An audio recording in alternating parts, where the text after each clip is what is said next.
The long-established ecosystems of Palau both sustain and protect its populations and its many visitors. Over the years and generations, a multitude of areas have been set aside and elevated to a higher protected status due to their special increased biological and cultural importance. Numerous sites are incorporated and contain ecosystems ranging from forest and river systems to mangroves, reefs, and reef channels. The reefs and mangroves, forests and rivers provide food, water, medicine, building materials, and hold a great cultural significance to Palauans. Certain threats have, however, been seen within Palau's protected areas and are known as invasive species. To understand what an invasive species is, you have to first understand what an introduced species is. And an introduced species is any organism, animal, plant, pathogen, or disease that is not native to a certain ecosystem, but is brought in or introduced into that ecosystem through human activities. And once that organism is introduced into the area, it becomes an invasive species if the population or their numbers become very abundant, and then they start to cause harm to the environment, economy, or even human health. In terms of island ecosystems, invasive species, they bring about change, usually detrimental, and usually we are unable to correct any, for example, the brown tree snake. There's no way it can be eradicated in Guam. If they're trying, they're still trying, but and the loss that came with the introduction was so profound that there's, you lose 9 species went extinct, 9 bird species went extinct. That in itself is just a total ecological loss. Some of the main invasive species found in Palau are Maremia, Micania, mission grass, and imperata. And for animals is monkeys, fruit flies, rhinoceros beetle. The biggest threat is the gabias. It has a big effect on the trees, which is the habitats for all species from the ground up, so. It has a heart-shaped leaf with vines, and it covers the canopy. That does affect the growth of the trees, especially the endemic trees of Palau. And also it affects the birds that live there too. So, yeah. So the work that we do to eradicate the invasive species is that we identify the site, we identify the size, and what type of gabias or invasive species in that area. And what we do is we trace the vines all the way to the root of the problem. We cut the root of the problem, and then whatever left that we took out, that we cut, we bring it out to the road or on the side to get picked up. We don't want to leave anything there. Also, we just want to make sure that there's no seeds or any other parts of the invasive species there, and it has potential to grow in that area. Ngaram lang we stay there all time. Spera program ra pansay trabalu. Ngar mas kang bird sanctuary. Lolang yas kartel gabayas. Ildo dengel wasing malmla tombalia aramlela bela rogi. Mamla merula ulagi ba tara rura community outreach ra pansay ta lu mlobantari ra adara balu. المهم تقيم له النسيو الملارين البياس هذه قلت ترى أول ملا الجيموروني الآن فنوين سايت رينجرز أو بنترير state public works road and ground الوقت ملارين ركولارا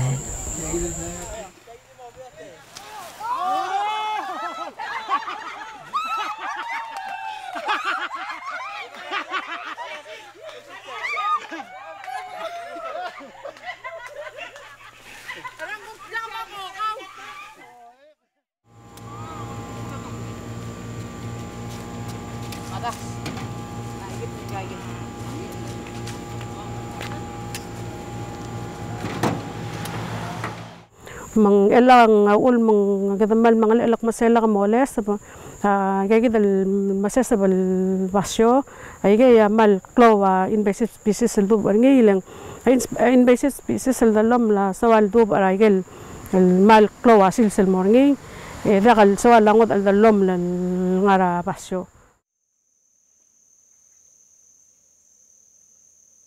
Ya result tak ada namti ini lah siang ngomel urai ngomelmot ngomeles baul makabasa metod del merama ayal melomsel ayagi dia ini ada kau medil sel modir ada taruh lele kadang gila adal lauser sekada au utam kada control ini dengar segi del basyo dengar amun takal belto del message. Clearing parties like this one use the same tools as can anyone else. It's better to be vigilant and stop the vine from growing when it's small.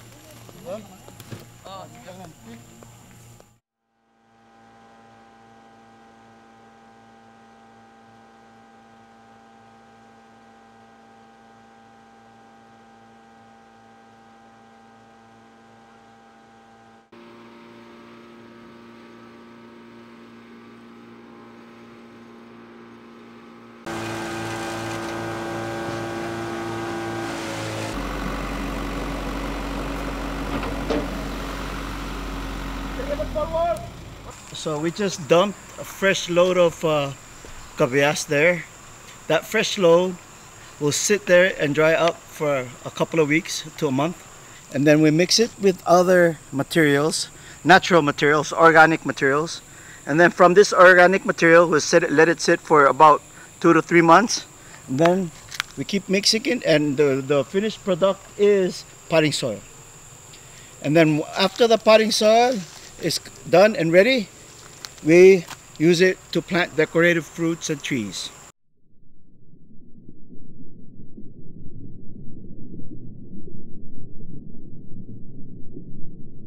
Palau reefs and marine ecosystems are also under threat from invasive species.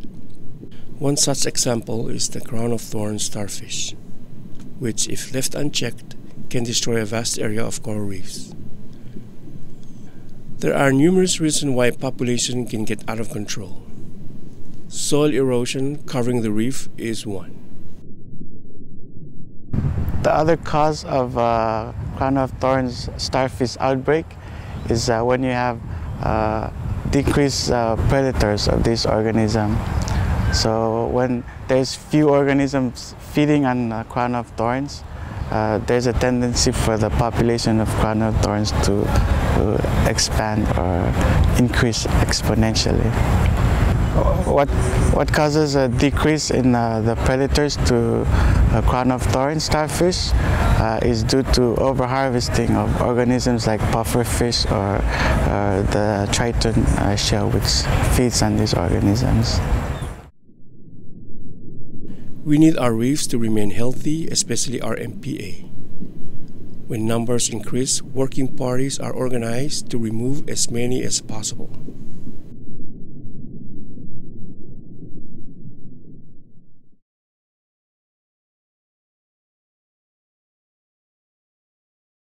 Other marine ecosystems in Palau have also come under threat from invasive species, including an invasive anemone in the Jellyfish Lake. So during our studies, we found a brown sea anemone that was not native to Jellyfish Lake, and we first found it at the dock, and from there we've seen it spread from the dock all the way around the lake, and it was growing on mangrove roots on the rocky bottoms, and it was just basically covering everything that was a hard substrate. So we do see studies that have shown that invasive species can have a huge negative impact on the ecosystems that are isolated. And we will, if this trend of having introduced species into the lakes continue, then there could be that possibility of also seeing the same thing affect these isolated ecosystems in the lakes. Yeah. What we need to keep in mind is that invasive species are opportunistic. They don't usually travel between islands by themselves. They usually get there through some other means. Islanders are a cultural people, and part of that culture is to, when you visit another island, you bring stuff over that sort of shows your appreciation for the exchange. That's a big part of island life. And that's a perfect opportunity for an invasive species. A little fire ant, a moth, a rhino beetle, a baby brown tree snake. I mean, there's all kinds of creepers and crawlers and things that are out there that will get into a new, isolated island system and just wreak havoc. When you see something, say something. As far as invasive species goes, you see that a coconut tree's leaves are dying, report it, call somebody. The Bureau of Agriculture is there, take phone calls, and they will, find a way to check it out. If you're unaware of what are the invasive species, please contact our Pan State programs, PCS, and they will give you information and guidance on how to reduce the spread of different types of invasive species.